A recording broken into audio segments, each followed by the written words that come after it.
en venant d'un pays qui a été sous l'embargo culturel total et éducatif. Parce que ce qui se passe maintenant en Russie, ce n'est pas un embargo proclamé par les Nations Unies. Quand il s'agissait de Yougoslavie, Serbie et Monténégro, c'était proclamé par les Nations Unies, c'était total, et ça c'était paradoxal. Ça concernait aussi tous les gens qui se battaient contre le régime, qui se battaient pour la paix, etc., parce que c'est écrit pas aucune relation. Moi, je suis absolument contre, parce que ce boycott en tant que tel, généralisé, va seulement éloigner la culture russe qui, l'Europe n'a pas remarqué, ça a commencé de s'éloigner depuis M. Poutine a pris le pouvoir. Donc, le premier mandat, après son Premier ministre mandat, etc., donc, ça dure déjà 15 d'années que nos collègues russes ont disparu des réseaux culturels européens, ils ne viennent plus, parce que ce n'est pas bien vu dans leur pays. Ils ont peur de perdre la poste.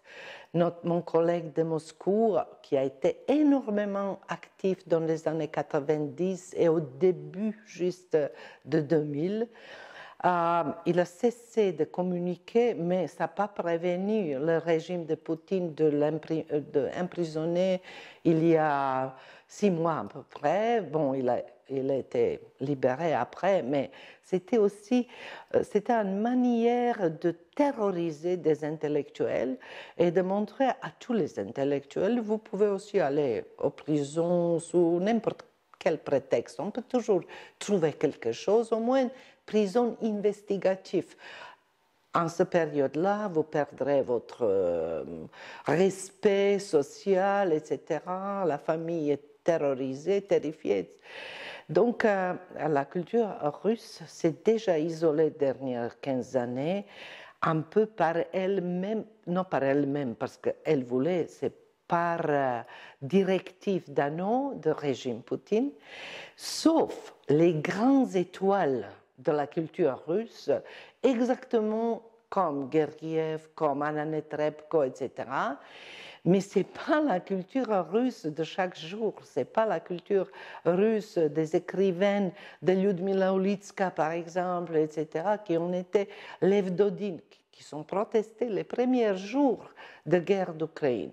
Tous mes amis de Kaliningrad, par exemple, ils étaient vraiment, c'est peu de dire choqués, ils vraiment protestaient, écrits, etc., pour arrêter cette guerre qui, pour eux, c'était inimaginable.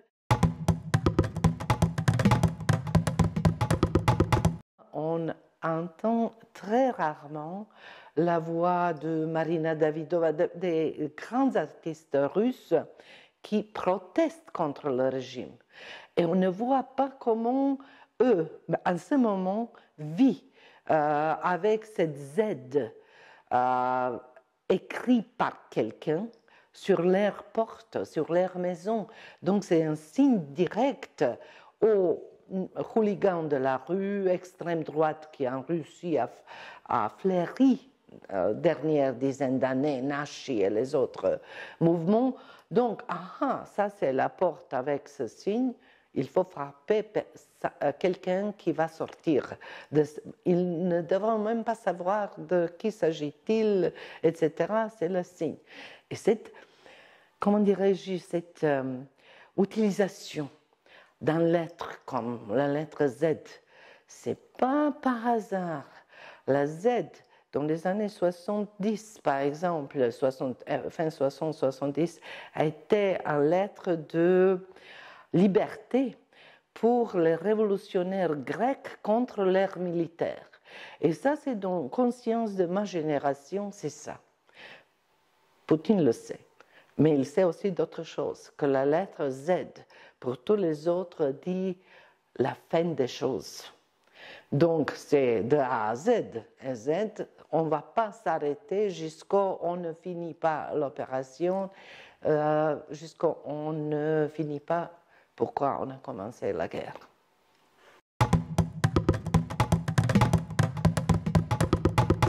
société russe, même,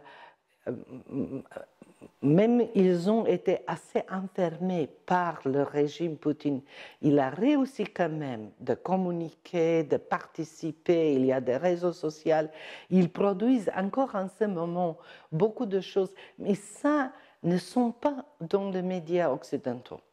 Je me rappelle bien, j'étais comme représentant d'un radio B92, un radio alternatif contre le régime à Belgrade, à Berne, à la Fédération suisse, au Parlement, et on s'est rencontrés, on a été les délégués des médias alternatifs, oppositionnels de toute l'ancienne Yougoslavie, c'était le début de la guerre, c'était 92. Et j'ai demandé les journalistes, pour un des journalistes présents là-bas, pourquoi aucun des médias n'a pas écrit que les étudiants à Belgrade sont en grève déjà 3 mois. Donc ils sont tous perdus parce que la grève a commencé au mois de mai. On finit l'année scolaire en juin. Comme ils étaient en grève, ils n'ont pas sorti aux examens. Donc ils ont continué ça juin, juillet, et ça se passait en juillet. Et la journaliste m'a répondu très simple. On ne peut pas faire confusion dans notre opinion publique. Il y a des côtés bien, il y a des côtés mauvais.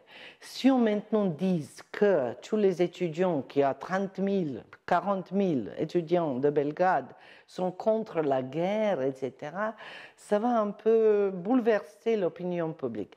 Il me semble que c'est la même chose maintenant avec l'acte de beaucoup d'artistes russes qui se proclament contre-guerre, qui font des choses qui sont vraiment même trop vocales en tenant compte comment les gens disparaissent en Russie, comme Anna Politkovskaya, comme beaucoup d'autres.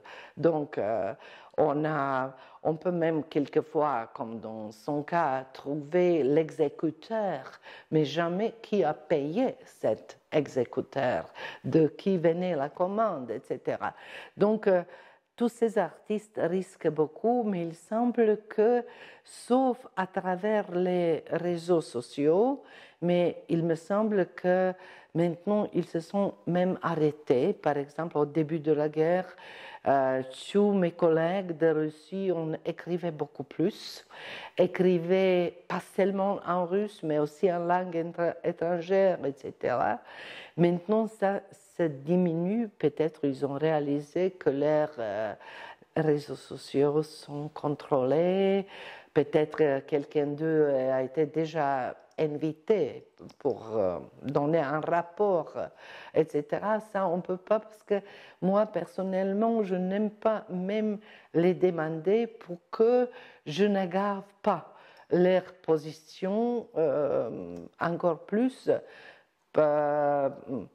Donc, la situation est énormément complexe, mais moi, j'attendais beaucoup plus sensibilité des grands, pas des médias tabloïds, non, ils vont faire des choses affreuses, mais des médias sérieux qui pourraient faire un effort de trouver un interlocuteur en Russie, partout en Russie.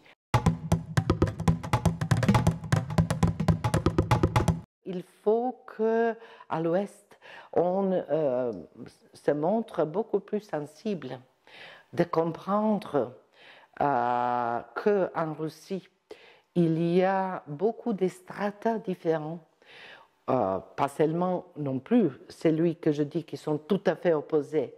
Il y a aussi celui qui ont les sentiments assez complexes, parce que ce que l'Ouest nie ou ne veut pas voir, c'est que depuis 2014, en Ukraine, on a érigé au moins une vingtaine de monuments au Stepan Bandera, donc le leader fasciste de l'Ukraine.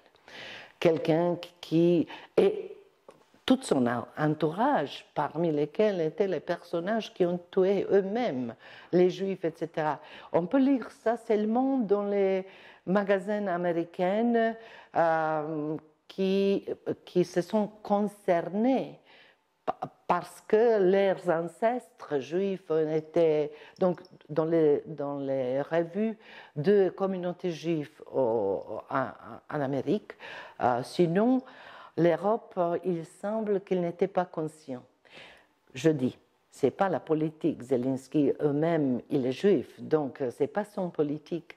Mais malheureusement, ils n'ont pas prévenu l'extrême droite de faire des choses, de manifester à Lvov avec la main. Ça c'était en 2019, donc pas pendant la pandémie, mais ça a l'air des manifestations germaniques avant la Deuxième Guerre mondiale. Et ça n'a pas, à cause de raisons géopolitiques, on n'a pas écrit. La sécurité d'Ukraine aura beaucoup plus sauvé s'ils ont discuté, critiqué, fait impression sur le gouvernement en 2015-16 que ça, il faut arrêter. Parce que maintenant, la plupart de mes étudiants à l'Ouest me demandent qu'est-ce que Poutine dit en parlant de fascisme en Ukraine.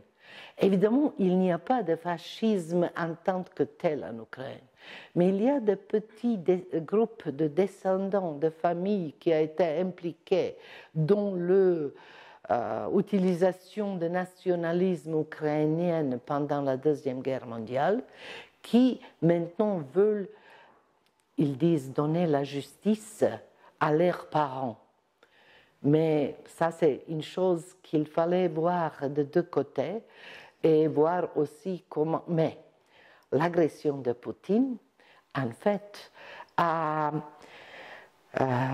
contribué à la cohérence de la société ukrainienne qui n'a jamais été tellement, disons, ensemble qu'aujourd'hui. Parce que là-bas, on a des Ukrainiennes, on a des Ruthènes qui, Ukraine, n'acceptent pas. Ils disent que c'est un dialecte d'ukrainienne. La même chose que les Russes disent pour les Ukrainiennes, ils disent pour les Ruthènes à Oujgorod, par exemple. Ça, c'est aussi un peu. Mais maintenant, toutes ces minorités nationales, il y a énormément, se sont unies contre la Russie. Et c'est une chose que je pense que Poutine a été mal informé. Il a quand même pensé que les Ukrainiennes qui parlent russe vont être à côté russe. Mais vous savez, il y a des Finnois qui parlent suédois, mais ils ne sont pas suédoises. Ils sont les Finnes qui parlent suédois et ils sont loyaux à Finlande. La même chose avec les Bélarusses qui parlent russe parce que c'est la langue qu'ils ont appris et ne savent pas bélarusse, par exemple, parce qu'ils vivaient loin de leurs grands-parents et parents aussi pour faciliter les choses, donc tout le monde parlait la russe à la maison, mais ça ne veut dire pas qu'ils ne sont pas la nationaliste bélarusse. Ou comme une fille kazakh m'a dit il y a longtemps, je suis kazakh nationaliste qui parle russe. Elle a commencé à apprendre kazakh comme la plupart des kazakhs après l'indépendance.